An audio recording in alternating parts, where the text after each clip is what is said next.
For decades, India has been the largest foreign operator of MiG fighters. Today, though, there is intense international competition, with America looking to sell India up to 126 new jets in one of the biggest defense deals in the world. Well, Vishnu, who was in Russia over the last week, was given the rare opportunity of flying on a MiG-29 jet a day after the company unveiled its newest fighter, which will operate off the Indian Navy's aircraft carriers for the next 20 years. The prototype of the MiG-29Ks, a fighter which will eventually be deployed on the Indian Navy's new aircraft carrier, the Vikramaditya.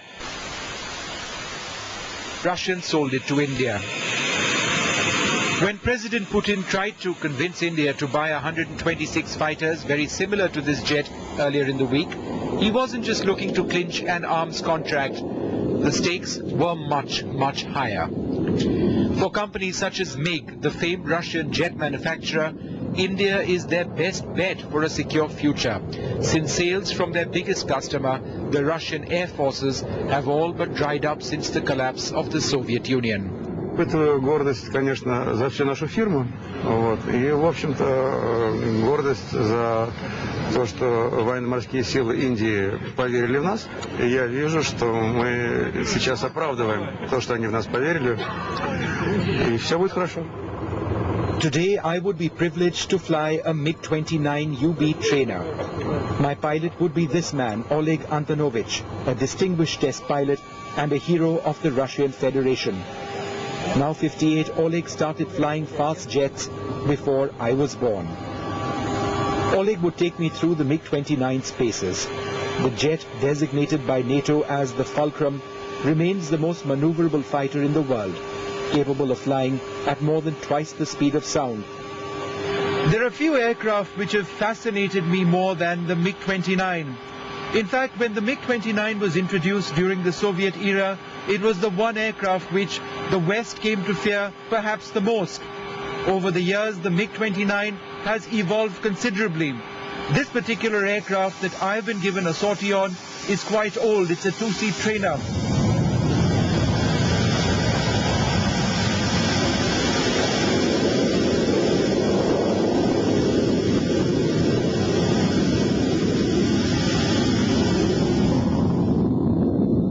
Oleg took me past 6G in tight maneuvers, which feels as if there is 6 times your body weight on you.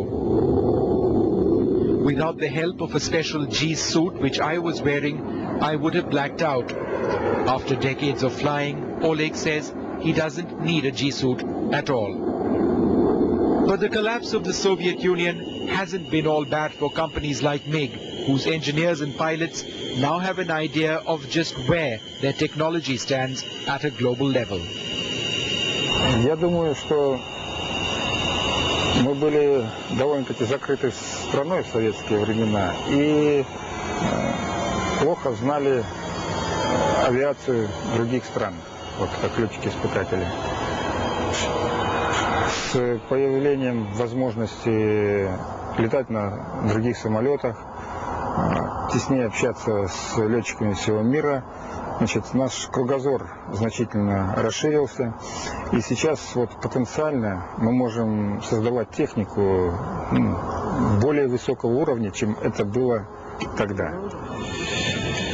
But the road ahead for companies such as MiG remains difficult, and more sales to India cannot be guaranteed.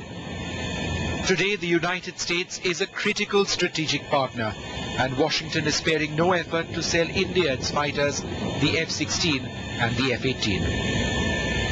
In recent times, Russian aircraft manufacturers such as MiG and Sukhoi have been facing intense competition from American manufacturers such as Boeing and to the Indian Air Force and the Indian Navy, the state of the art. At the Gromov Flight Test Center in Zhukovsky, Russia, with Narendra Godavali, Vishnu for NDTV.